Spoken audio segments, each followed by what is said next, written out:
We've come up here to the veg patch where lots of lovely healthy things are grown to make us all happy and give us long life, which is wonderful. And of course it's the garden with the greatest view in the world, as you can see the fells behind me. I want to talk to you about the decision-making death spiral.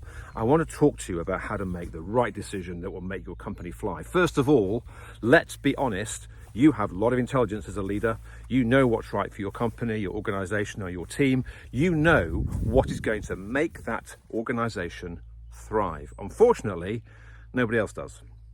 And the way you make that decision and put those measures into place, which will transform your organization, is critical.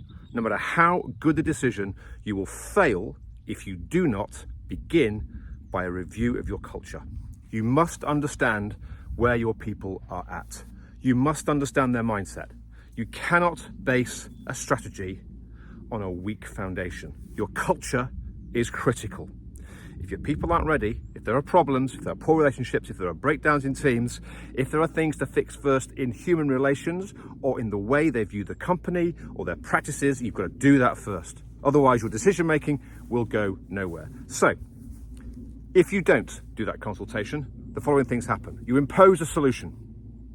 The solution is rejected by good-hearted people who are never asked, never consulted, and never considered in the process. The very good decision starts to go wrong because the slightest thing that isn't right will be pulled up and notified to you, and it will stop progress. People will put obstacles in the way. Then finally, your initiative, which has cost you a lot of money, will fizzle out. It will fail, or it will only achieve a minimum of the objectives you set for it. Then you have a problem, and it's massive. Number one, you fail with one initiative and you've wasted money and time. Two, you've built up confrontation, not cooperation in your team. Three, you've killed any future potential initiative or innovation that you ever want to do will not happen again, because corporate memory is very strong in a culture. Stories last, negative stories last a long time. And therefore, the next thing you do will be rejected, and you won't have the courage, you'll be scarred, and you won't do it. Your board will then get disappointed that efficiencies aren't happening, that growth is not taking place, that productivity is low, performance is suffering.